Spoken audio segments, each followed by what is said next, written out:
Hello, and welcome back to the Right Brain Podcast. We have the beautiful Kylie Frey here today.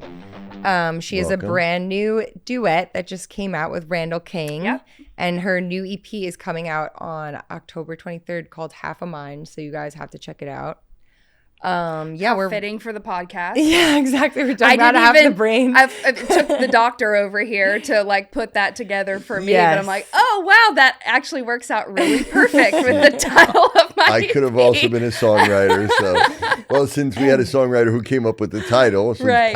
Paul Sykes came up with the title of this. I was like, it's about the right brain, and he was like, why don't you call it Right Brain? I was like, genius. It's perfect. It's so perfect. Or we could have called it Half a Mind. So yeah, we'll do. Yeah, maybe we could do a collab or something. We can do a collab for sure. Okay, I'm really excited to have you here. Kylie and I realized that we wrote together like 4 years ago. Yes. But I didn't want to bring it up because it was with someone I don't like. But I liked her. I thought she was very talented. So I'm excited that you're here, and I'm excited we're reuniting. I'm excited too. It was one of those things where, we're like talking about new management, and I'm like getting the gears rolling, like after having a baby and everything. And so it's like, okay, well, how can we like promote this music and think of some out of the box ways? And I saw your podcast with Emma, who's a dear friend of mine. We have that in common, Emma fans. Emma. And so I was like, oh, that podcast looked really interesting. And Miranda just takes things and runs with it. And then so she's like, hey, would you want to be on that podcast this weekend? And so I'm like, oh, yeah, I should listen to some episodes. And so I listened. I'm like, oh, my gosh, this podcast is so good. And I'm really excited. So this was such a happy, I'd say accident, but it wasn't an accident. So anyway, it was I'm just serendipitous. Happy to be here. Yeah, very happy to have you. We want you to be prepared because, we get into emotional stuff. You need to kind of have some sense when you get into it. I wore my emotional denim shirt, emotional support denim shirt. Yes. So it's also a very stylish support shirt. So I need to get one of those. Thanks. It hides the rolls. So my God. That's amazing. So normally we start off, I'm sure you heard in the episodes you listened to, but normally start off by like asking what you were like as a kid, what you were like in school, you know, all that. So yeah, it's really interesting because you guys have me just down a rabbit hole thinking about my whole life yesterday, like preparing for this. But my parents have kind of like told me this growing up, but when I was in kindergarten, I had a kindergarten teacher who sort of pulled my parents aside and like let them know pretty early on, like, hey, she is a very out of the box thinker. And you might run into trouble with that, with her in school, but try to celebrate it, And so Did they elaborate on that? Like what the teacher saw in any way? I should have called my dad. I don't know what it was, but she was a friend of our family's, and I remember loving this teacher so much. But I don't know what it was, but I know that she told them that. And here recently, like a month ago, I told my mom, I was like, hey, so I think I might be dyslexic. Like I really struggle with like, I want to read things backwards, and if you give me numbers, I'll mix up the pattern. And she's like, well, Miss Ryder, when you were in kindergarten, she told us you might have a problem with that later on, but we just didn't think anything of it. You didn't seem like you had an issue. And I was like, I just thought I was dumb.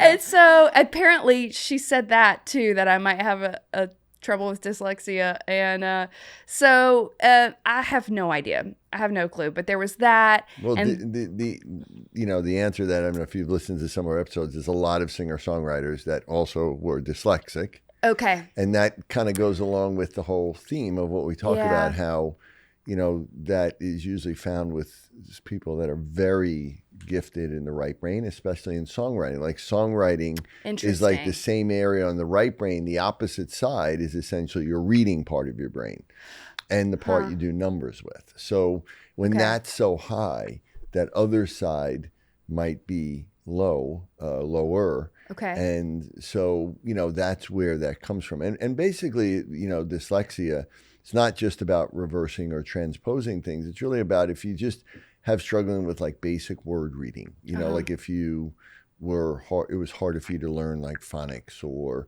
you know, spelling or things like that. So is that what you struggled with? Absolutely. And it was hard to memorize certain things, or that's why, again, you were made, or nobody made you, or you felt dumb because you're also hyper aware of, you know, are people judging me, and you know, fear of embarrassment, or, you know, disappointing people. That's something that you felt a lot when you were younger. Yep. Yeah. Still do. We work on that in therapy quite often. Yep. The disappointment thing is a big, I don't know what the word I'm trying to say here, but it's a common theme that pops up for me in my life. I think that is my biggest fear. Like fear of disappointing fear people. Of disappointment, yes, to other people, and then a lot like with myself. I'm very deeply afraid of disappointing myself, like looking back on my life, or even if I have a project, like I'm thinking about like this next album, like, you know, I'm putting out this one and I'm thinking about the next one now, and I have a fear of really getting started, because I'm like, okay, well, if I have something to do with it, then maybe it won't be good enough, just because, you know, it's me, and I've never felt like I was able to quite measure up in any capacity. So which obviously you know isn't true, right? I know, logically you know that's not true, but you can't help your brain from judging yourself really harshly and being your own worst enemy. Yes. Yeah. And you feel like other people do that too. Yes. Yeah. I asked him yesterday at dinner, I was like, I know you're disappointed in me, and he was like, why are you saying that? He was like, I feel like all I ever do is like try to make you feel like I'm not disappointed in you. And he was like, that makes me feel bad that you think I feel that way. And I was like, well, actually, just in my head, if I were you, I would be disappointed in me. So I'm just telling you that that's how I feel. And he was like, okay, you need to chill. But anyway, I struggle with those things all the time. Yeah. Just, I don't know, I guess, what's it called? Imposter syndrome. That type of vibe sometimes. Yeah. So you're a Texas girl. So I'm actually from Louisiana. Oh, okay. It's a common misconception. Okay. I'm adopted by Texas, but I grew up in South Louisiana, and I grew up rodeoing. Yeah, so that's what. So tell us about that. Like, that's pretty wild. How did you get involved with that, and from what age? Pretty wild. Yes. So I think I was 5 when my sister and I entered in our first play day. It's not like quite like a full rodeo, like we call the smaller ones like play days. And so we entered in our first one. I think I was 5, and had you already been riding up to then, or a little bit? Like, did you have horses in your family, or like? So my dad was a saddle bronc rider, and my dad's whole side of the family rodeoed. So the highest that you can go in rodeo is make it to the NFR, National Finals Rodeo. I had 2 uncles that did that. My dad would have ended up there if he hadn't have, you know, met my mom and decided that he wanted to get a degree and all the things. But anyway, so my family is really big into rodeo. My dad is really interesting. So he was the first one to graduate from college in his family, and he is an engineer. But he's very creative. He's very out of the box thinker.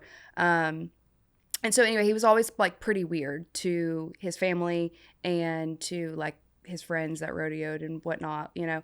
And so, by the time that he was done rodeoing and he had kids, like he wanted us to have nothing to do with it. Like it would make him so happy if we never wanted horses, if we never wanted to go to a rodeo. He was just so burnt out. And, so naturally, me and my sister wanted horses. How do you tell your baby girls no? And so, so that's exactly what happened. And we had our neighbors; they got really into riding and whatnot. And so they kind of, they got us into it. And we entered, and my dad was like, "Okay, well, this is not going to take very long. You know, they're gonna be on to the next thing, and they put us in ballet and volleyball and basketball and everything under the sun, and both my sister and I were like, no, we want a rodeo. Yeah, it's so cool. We want a rodeo. So was she older or younger than you? Older. Okay, older. so you had an older sister that you looked up to, and yes, yeah, fought with, right, pulled each other's hair out. Yeah, you don't have a sister, but No. it's brutal. Yeah. It's- Well, also just yeah. like hearing this, because we're both from New York. He was born and raised in New York, and Yeah. same with me. Like hearing someone growing up doing rodeo is just like, I don't even know if I'm saying that right. Doing rodeo, like I don't even know. Yeah, it is. Yeah, what the basis of it is. I think it's the coolest thing ever. it is cool, but Yeah. like also like I can't even fathom growing up in New York. Like Yeah. how amazing, you know. Yeah. It's But cool. it is interesting. Like you get to hear people's different stories and Yeah. and whatnot. But yeah, I mean, it was a really great way to grow up. Let's see, what am I getting at here? I started singing because of rodeo. Like I would sing the national anthem before pretty much every rodeo that I was entered in. Oh, really? Cool. Mhm. Did you And sing a lot when you were young, like as a little girl? Did it just kind of naturally come out in Yes. you? Or? Yes. So I just like was always like singing. I just was like a little songbird, and my parents were just kind of like, this is weird, but like she just loves to sing, and they didn't really think much of it. And I would sing the national anthem, and I was always kind of into performing and whatnot. And we have a chiropractor friend from North Louisiana, and when he and my dad started becoming friends, he heard me sing the national anthem at whatever rodeo we were at, and he's like, Billy, you should get her in some lessons and take this seriously, because she's gifted. And my dad was like, really? Because did you really listen to how she sounded? You know, like he's like, but her tone, and like you can just hear that naturally comes out of her, and sure, she needs some lessons to kind of like learn the technicality of it. He's like, but the gift is there. How old were you at the time? I would have been, I think, 12. Okay. Yeah. And so I got into voice lessons, and I wasn't aware of this, but my vocal coach made it known that I had a lisp, and I ended up getting that corrected. So I wore a tongue bar in my mouth for like a year and a half. Oh my gosh. And I ended up breaking it with my goat string. And yeah, it was pretty wild. But With a goat string? yes. What is that? So in goat tying, so we have these okay. like cotton strings, and like you bite one end, and then you tuck the other end in your belt loop, and so you're on a horse and you ride into the arena. You're going about like, I don't know, like 15 to 25 miles an hour, depending on how like good you are or whatever. So you're on the horse, you're running. There's a goat staked at the end of the arena, and you hang off the side of the horse while it's running, and you step off while it's running. And your eyes are so wide right now. And you step off while it's running. I'm like, whoa. And yeah, you run towards the goat, and then you would grab the front leg of the goat and the flank, and you'd flank the goat, catch 3 legs, and you tie 3 legs up with your string. So that's goat time. Okay, I got Yes. you. And so whenever I was practicing, I had the string in my mouth, which was always kind of awkward because the tongue bar sat right behind my front top teeth. Yeah. And so I ripped out the tongue bar when I like pulled the string out of my mouth. Mm-hmm. Oh my God. And then I just didn't get it fixed because I'm like, okay, well, I wore it for a year and a half, and it seems like it did help. Right. So, Yeah. Well, first of all, a lot of that, first of all, you know, we were talking about it. To me, that sounds like athletic as hell. Like we talked about how, Yeah, you're like, I being hang off a right-brained, horse, but a I'm lot not of people athletic. who are, great athletes are also very right brain dominant. And you may not think of that as that was an athletic, but that's pretty damn athletic. I mean, Yeah, I going It is athletic, 15 miles an hour on a horse and hanging off of it and then flipping it over. I had to work at it so hard. Like, I had to work. My sister was just a beanpole, and I mean, athletic to her core. Like, she didn't even have to try. And I very much was the one that, like, I have to practice. I have to visualize this in my head. I have to see the goal. And it took a lot of really hard work. You know, when I looked at my sister and then other girls who I practice with, it just seemed to come so much more natural to them. So that is why when someone like you tells me like, oh, well, you must be athletic, I'm like, oh, I wouldn't say I'm athletic. Well, first of all, that's part of you, you know, you're not judging you're judging yourself more harshly than probably other people around you. But we also talk about there's like 6 different subtypes that I like to look at in the right brain. Tell me. And you can have, you may have only one, or you may have a combination of them, or you may be good at one, but great at another, you know? Okay. And somebody else in your family might be great at the other one and good or not good. So again, you look at like someone who is more of a classic artist, you know, like a painter, someone who draws, and a specific part of painting. Like her mom, my wife, is incredible at that. But she's also designing, like designing clothes, designing jewelry, designing, or like maybe engineering architecture, like visual spatial skills, like being able to create space or a house or in a creative way, which sounds like your father might have been like that. Yep. And then, you know, athletes, like, you know, being able to really be coordinated, move your body, being able to see the field, being intuitive that way. Singers, songwriters, you know, musicians, music ability, especially writing like original music or, you know, from a creative like pop rock country. Yeah. And then there's other people that it's really just, they're just pure empaths. You know, they just feel everybody's emotions, and that can be a good thing or it can be too much of a thing. Yeah. And then you can have other people that are a combination of all of those things or multiples. But so, you know, your sister obviously, you know, was a really great athlete, but did she sing or do songwriting or anything Absolutely like not. that? Right. Absolutely not. No. So, you know, that's where you both come from the same genes and you may have similar traits. And your father also sounds like he was pretty right brain dominant, but was more in that architecture design type of space. Yeah. And then you have other people, like I said, that are a combination of those things. But interesting. Yeah. Okay. So I have a question for you, if you don't mind me. Yeah, no, please. Okay. So this same doctor friend of ours, his name's Tim Green. He's wonderful. But he told my dad from a young age that I can switch right brain, left brain, and that I get stuck in the middle. And so I'm curious if that is a thing or if it's a common thing. And it makes a lot of sense to me because in previous episodes that I was listening to, if you're talking about like the traits of the right brain versus left brain, I very much identify with both sides, and I can get into like modes where I'm just like very creative and like very inspired, and I'll write songs, and I'm all over the place, like a mad woman. But then I'll also get in like on kicks where I'm just like, I want to organize the house. I want to make a goal list. I get into like left brain kicks, but then I struggled with panic attacks when I was a kid, and I feel like that sense of panic sort of comes when I'm like stuck in the middle and I don't quite know which side of my brain to use. Right. Yeah.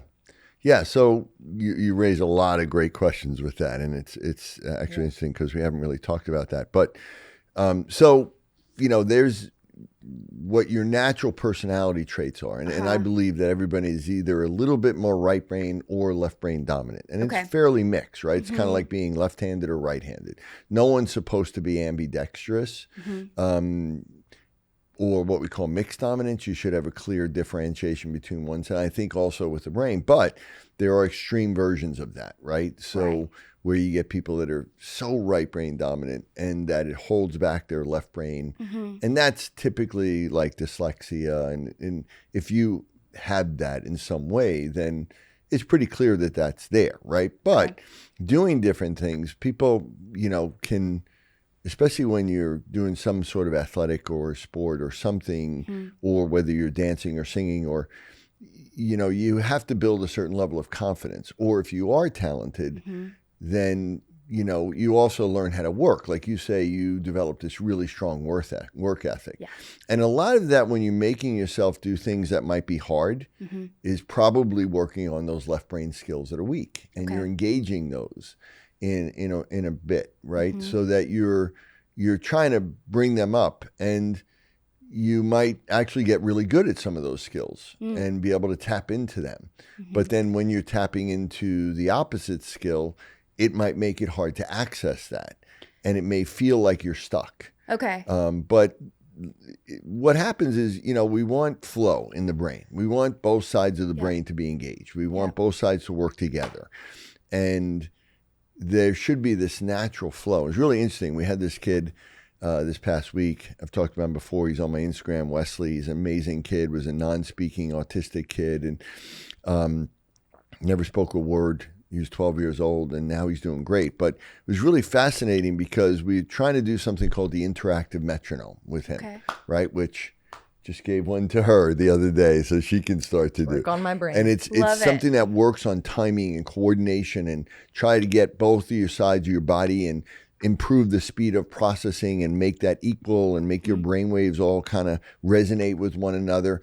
And so one of the most basic things is just you're clapping to the sound. And it was developed for musicians so that people could stay on a click track and that all the musicians could be linked. And so it was interesting. But this kid, one of my doctors that works for me says, we were trying to work with Wesley on the interactive metronome, and literally he couldn't bring his hands together. Like if we tried to get his hands to come together, they would literally be repelled. And I said, really? Wow, it's fascinating. So I went to him and I actually grabbed his hands and tried to put them together, and they literally went like that. They came in and it was like there was a magnet between them. And so we talk about a lot in therapy about crossing the midline, and how people that have imbalances have trouble crossing the midline, which is really indicative of your information crossing along the two hemispheres. Yep. And you could see that literally he couldn't do it. And we asked him, and he types on a letterboard, and we said, what's going on? He said he's always talking about how his left brain's too dominant in autism, and it won't let the right brain come up. And he said the left brain is about holding on, and the right brain's about letting go. And I can't let go. It won't let me let go. And it literally was like his two sides of his brain couldn't work together.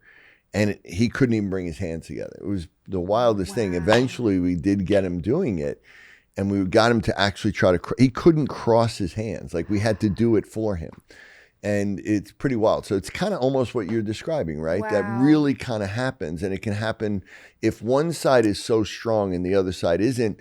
You can't flow because one side is kind of suppressing the other side too much. Interesting. But I guess you cross. She does cross both sides. I think that there are times when you might not be able to. Maybe when you're so engaged in one. We always talk about how the brain is very dynamic, and you can create imbalances by the way you use it, even if those imbalances can be corrected at sometimes. But you can throw it out of balance depending on what you're doing. If you're using your right brain over and over, and you have to look around and say, what have you been doing that makes you feel like you're stuck? Was there something that you're doing a lot of? And it might be that you've been writing a lot of songs, or doing a lot of singing, or doing a lot of the right brain stuff, and you literally shut down your left brain, and now you can't access it. Interesting. Yeah, we had Danae, who was on here, told this fascinating story because she was a great athlete. She actually played Division I softball for, I think, Alabama or Mississippi, or I think it was Alabama.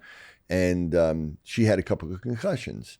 So she went to somebody because she was having headache, and they just kind of did this generalized therapy on her brain, which you don't do if you have an imbalance in your brain, and it made it worse.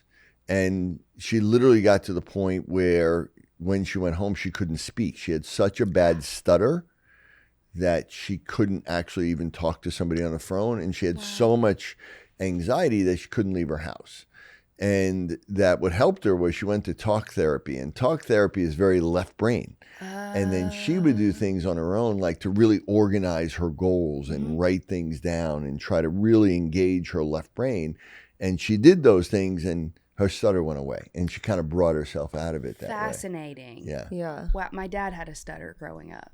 Oh, really? A lisp and a stutter are very similar, by the way. Really? Yeah, they're both, you see them very commonly with left brain delays. There's an area in the left frontal area called Broca's area, which is the main motor expressive, verbal expressive area.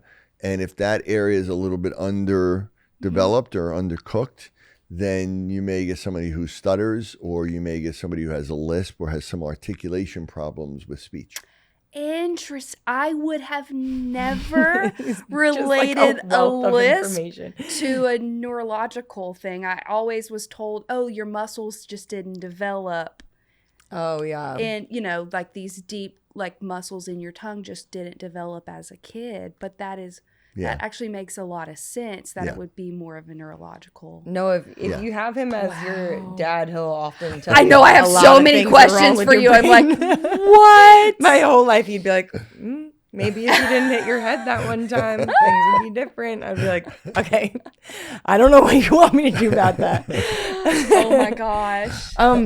So you said you had panic attacks when you were a kid. Mm-hmm. So when did that like start, and do you like think you know why you were having those, or? I do think I know why, but I also like I couldn't verbalize my feelings. Like I know it came from that. Actually they got a lot better when I started writing songs. Oh. That became my outlet, and it was a way for me to just whatever I was feeling in here, I could get it out, because words just didn't make sense to me trying to just sit here and tell you how I felt. But if I could make words rhyme and put them to a melody, then for some reason that made much more sense to my brain and my heart. Absolutely. Yeah, because a lot of people who are, very right brain dominant, they have incredibly strong emotions and very connected to those emotions, but they trouble finding the words to say it. And it's really frustrating because they're thinking in this incredibly sophisticated, complex way, and they can't speak that. And it's almost like, and you're aware of it. Yes. And it's almost like embarrassing, because it's almost so like you're watching yourself saying, you're so much smarter than this. Yeah. And you have so much more to say. Why don't you just freaking spit it out? Yeah. And it's almost like observing yourself. And is that what you felt like? That makes me so emotional, because that's exactly how I feel. I'll, like you said, I'll have these really deep thoughts, and there's so much that I want to say, and then I'll open my mouth, and it's just, I just can't find the words. Yeah. Can't find the words. Yeah, and so you think word like finding. Yep. That's what the anxiety was coming from, because I feel like I can relate to that, where like a lot of times I'll avoid writing because, let's say I'm in a bad relationship, or I'm in something where like I know the second that I start writing, I'll probably be really honest with myself about everything going on, and I'm not really ready to be honest with myself about that. But then I cause like this internal turmoil sometimes when I could just like he said, like spit it out or something. But it's like, do you feel like when you were a kid, you just had like all these emotions, and that was what was causing you anxiety, was keeping it in? And that's why? Yes. Because I definitely like have the tendency to just bottle it up. Yeah. And for a while, until I started writing songs, I really just had nowhere to put it. Like I would literally go to the barn, and I did horses for mental health. I did a campaign with him the other day, and it made me smile, because I had this horse named Stormy, and she was one of my first horses. And she was just so gentle and kind, and she was older. And I remember I would just walk out to the barn, and I would just like lean on her shoulder, and I would cry. And and it was just like, that was like the only thing that I like had, and because there was just so much happening. And then and then like songwriting came into my life, and it really changed a whole lot. Like I remember my mom just like having panic attacks, and my mom would be like, what's wrong? And like, I don't know. I can't tell you. I have no idea. And I can't imagine what that was like for my parents, because like that's your kid. Like now I'm a mom. I'm like, oh my gosh, I can't imagine what that would have been like. By the way, becoming a mother will mess you up in like the craziest way, because I have like so much empathy for my parents. It's wild. Yeah.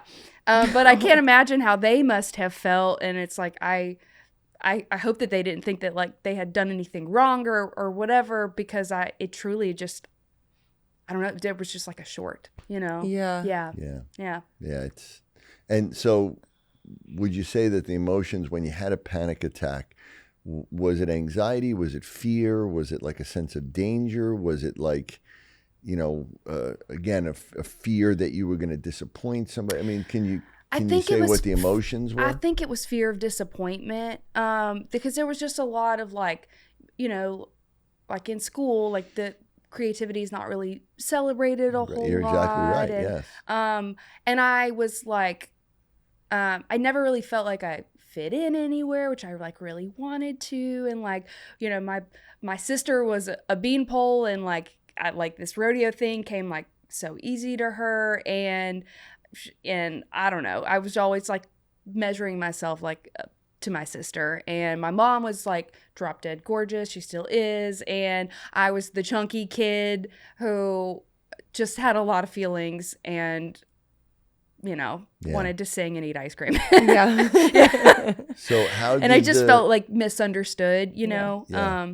So how did the songwriting come about? Like, did that just come about spontaneously? Did somebody help you, or like, where did that come from? Sort of both. I always loved like creative writing. I remember being in middle school, and when we had assignments in English class of like we had to make up a story, like I thrived on that. That was my favorite. Oh my gosh, too. I loved it. And so I remember always really like writing poems and just poetry, creative writing. That was always like, I loved it. But then when I started voice lessons, I had this vocal coach. She had like lived in Nashville for a while. She also wrote songs. And she sort of pushed that for me, which I didn't really know was an option. Like I just didn't think about doing that for myself. And so yeah, she kind of helped me hone in that craft a little bit. And it really opened up my world. And I was, how old was I? I think I was 16 when I went to Pensacola. There was a songwriters festival, and she took me and a couple of other students, and I had just won my state championship saddle for goat tying that year. And it was like amazing. It was awesome. It was like that whole year, I was a sophomore in high school, and I did not think I was athletic, but I knew that I could outwork anybody. Like, I still feel that way in Nashville. I'm like, I'm not the most talented person in the room, but I'll outwork you any day of the week. And so I had like just won my state championship. I was the rodeo queen the year before. And then like I was just naturally writing more songs. And I felt like I was starting to try to find my voice like through writing songs. And then we went to this Pensacola Songwriters Festival, and I saw these three ladies, and they sang their songs, and they made me laugh, and they made me cry, and one made me want to have nightmares. And I was just like, I felt every emotion under the sun in 1 hour. Wow. And I was like, that's what I'm going to do. Yeah. That's it. That's right awesome. There. Yeah. That's great when you find something like that so young. Yeah. Yeah. How'd you get involved in Texas after that? So, I went. Texas loves Kylie, guys. Kylie loves Texas. Is that because you were the rodeo queen?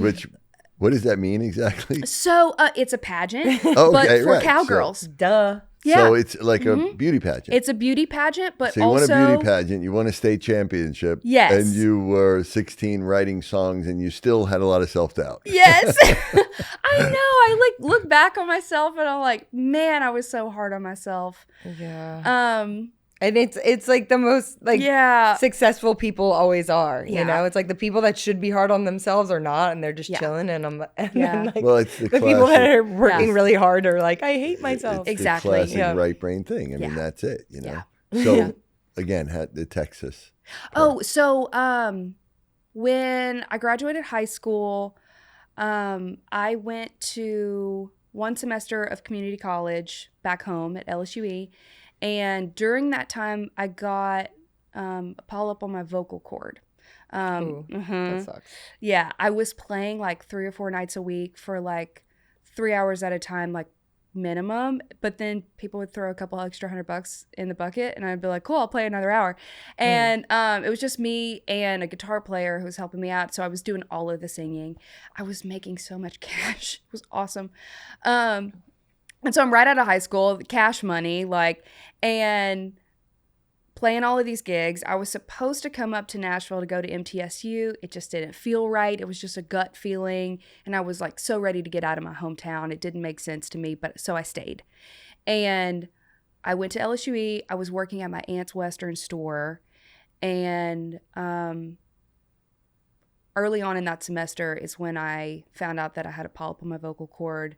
And the doctor was really wonderful. He's like, listen, he's like, this is not bad enough to where we need to do surgery, but also you're so inflamed. There's a couple of polyps here, and it would be really beneficial if you were to just like not sing for 6 months and go to speech therapy and kind of learn some ways to, do this properly and maybe not shoot whiskey when you sing. And so anyway, I did that, and I didn't sing for 6 months. And so I was just working and going to school, and I was miserable, so miserable. And towards the end of that semester, I was studying for my finals, and I was in the living room at my parents' house, and my dad and I were watching Miranda Lambert's backstory on CMT on the TV, and I had my little flashcards, and I'm studying, and I'm watching the show, and he just pauses the TV, and he's like, I really think you should quit college. I was like, what? He's like, yeah, you're about to be able to sing again. There's a window of opportunity for what you want to do. What are we doing? General studies degree? Like, I don't understand. Like, you're wasting money. And so I'm like, okay, are you going to tell mom that, or am I going to tell him how's this going to work? So he's like, I'll work on mom. And so that's what happened. I quit college, and I went to a Texas music seminar in Houston, Texas, and I saw Wade Bowen, and he spoke, and a lot of other influential people behind the scenes in the Texas music scene. And it just seemed like a more logical path than to just come to Nashville knowing no one. Plus, I grew up on Texas music. Having like rodeoed and whatnot. My goat tying coach like introduced me to Live at Billy Bob's, the Randy Rogers album. Like, that was my first introduction to Texas music. And so anyway, that's sort of where it began. I like recorded an EP in my garage and hit the road and started visiting radio stations. And that was in 2016. Wow. That's so a long time ago. Yeah. That's amazing. Wow, Yeah. that's amazing. Yeah, what a And great story. Emma was telling me that you work a lot with Cody Johnson. So I've gone on tour with him. Oh, it's amazing. I love Cody Johnson. He opened for Zach, actually. Oh, Zach Brown. okay. We saw him open for him, and he was amazing. In Jones Beach? Yeah. Oh, no, in New York. I bet New that York. was a great Okay. show. It was a great show. And that was my gosh. first like introduction to Cody Johnson. I was like, oh Yeah. my, and I've become such a fan He's incredible. since, yeah. I apparently was the first female to open for him. That's the coolest Which thing is ever. awesome. That's so It cool. was such a funny story because his manager, when we first got there, was like, we don't have a dressing room, Kylie. It was like, we don't normally have chicks on the road. Like, we're all just like in the same like dressing room. So anyway, yeah, it was really funny. But so I got to open some shows for Cody pretty early on. I now incredible. work with his producer. And so, and I sang on a couple of his songs on the Human record. Wow. Yeah. That's amazing. Yeah. So pretty cool. It's like, I think I offended him at one point. I've just been a fan of him for so long, right? And I was on his bus. This was during COVID.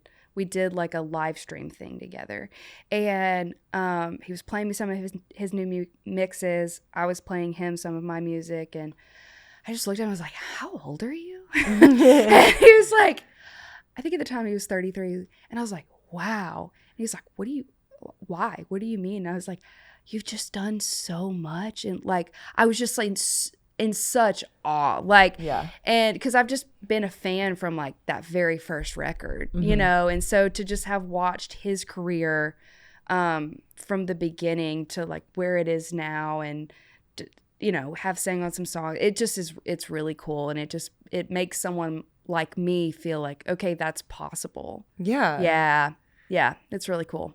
I had another question for you, because I feel like I was just like looking at all of your stuff, but you did something with like John Wayne recently or something? The John Wayne Museum? Yeah. Yes. Okay, so can you tell us about that? Yes. So I recorded a song called My John Wayne. It's on the EP that's coming out. Oh, okay, amazing. Yeah. That'll be yours on the 23rd, everybody. That's right. And so I found this song. So since I work with Trent Willman, he will send me songs that Cody doesn't record.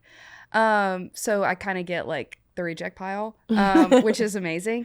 And so I heard the song My John Wayne right after my manager, Irv Woolsey, passed away.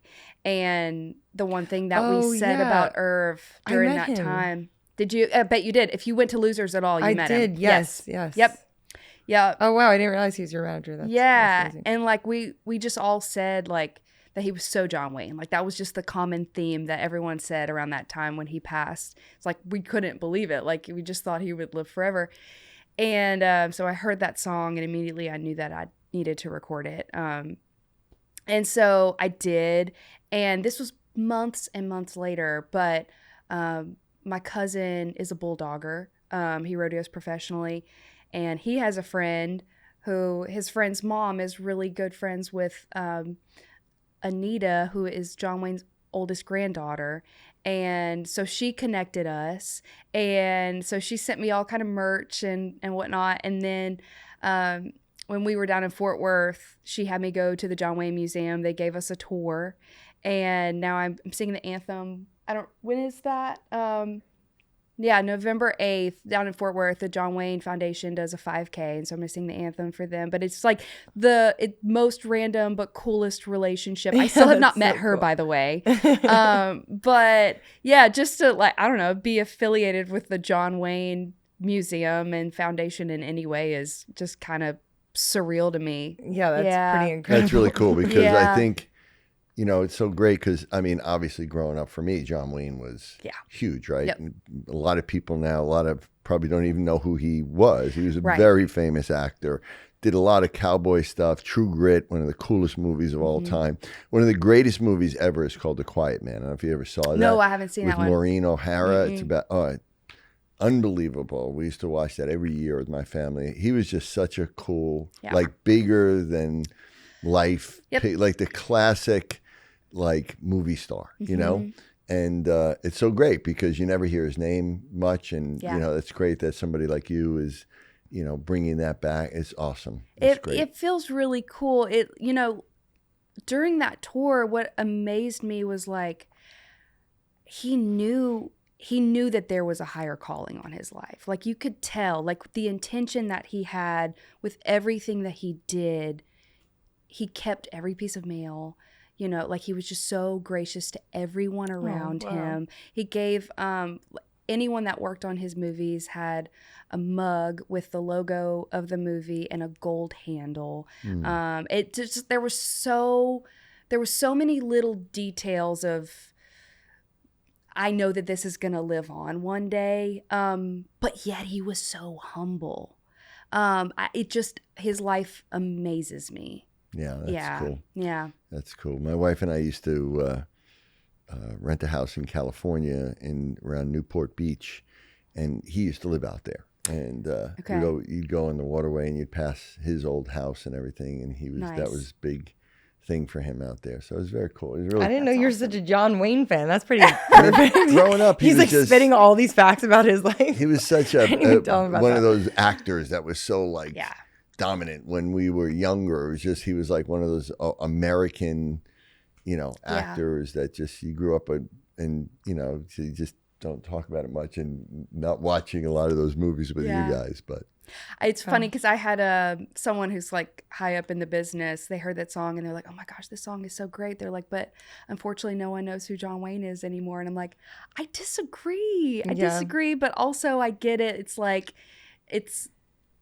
no, not it's our like a time classic anymore, name though. Like that's a name that Yeah. like whatever that, like James Dean or something that everyone knows. Everyone that knows. name. Right. Yeah. So one of the things, because we like to talk about if there's a line from a song or something that you've written that kind of really you feel like summarizes you or your uniqueness, or that talked about a way you talked about something you were struggling with, like when you were a younger girl and didn't really feel like you had a voice. Is there any line that, I know it's kind of quick to throw this on you, but It's a tough question. There's a lot of lines that are swirling around in my head. I just posted a video. It's like a little simple song that I wrote with a few friends of mine, but like there's a bridge in a song that I wrote called Horse About a Man that is not out. I haven't put it anywhere, but sometimes it takes a bigger shoulder to lean on when you just have to say it out loud. No one to judge me, just kind of nudge me to saddle on up and ride it on out. And that's about just go and see a horse about a man, you know? right. Go and talk to Stormy about my problems in the barn. And talks about feeling judged, you know, that stuff. But that's pretty, it's interesting because we ask almost every artist that. Yeah. And most of them have been songs that they haven't necessarily put out or that weren't like their big hits or something, but that they feel like, that really captured what I was feeling. I wrote something recently. I don't know if I'll put this song out either. But I wrote a song. It was by myself. It was solo write like about a month ago. And like this line just kind of came out of nowhere that I was like really proud of, but it says, I've been catching glimpses of the woman who I know I am. I've been unmending fences in my mind that keep me from riding off in the sunset. And it's just like about just like working through like the crap that holds you back in your mind, like, you know. I felt really proud of that line, and That's so beautiful. Yeah, absolutely. Anyway. Put it out. Well, we'll see. It's also a horse song. It's called Ride This Horse. So we'll see if it ends up on the next project. But yeah. Well, I really appreciate just like how open you've been on this. I think it's really beautiful and refreshing. And I know that there are a lot of people that are fans of your music out there. And if there's just sort of advice that you could give people, especially since you're a mom now, but like give, people that are looking up to you that, want to do what you do and struggled with maybe the things that you've struggled with. I don't know if there's anything you have to say to them. Just simply don't be so hard on yourself. Yeah. Yeah. Get yourself a horse to lean on. That's right. That's right. Yeah. Go hang out with a horse if you're having a hard time.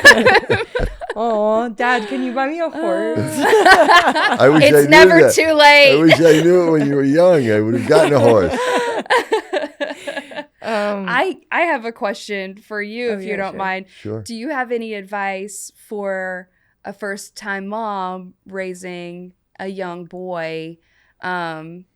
Is there any signs, to look for early on of, Yeah, understand that there are traits that you've passed on to him. Mm-hmm. He may be more like his dad, he may be more like you, but understand that the kids that are most vulnerable to struggle with certain are also the most gifted. Yeah. And really pay attention to the milestones. Yeah. Like when they walk, when they talk, but also, if he's very right brain dominant like you may notice that there's this like connection, like nonverbal connection that's really, really strong. Like, yes. I remember with her, the first time we ever brought her home, she was 2 weeks old because she had to stay in the hospital. I remember, and we had her older brother who was also very right brain dominant.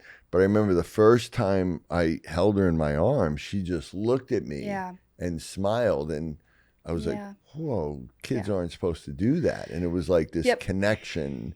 And if it is there, also realize there's a vulnerability that, he might struggle in school or have trouble with reading, but none of that has to be there. All of that can be changed. Interesting. And you can take away any of the struggles without losing the gift.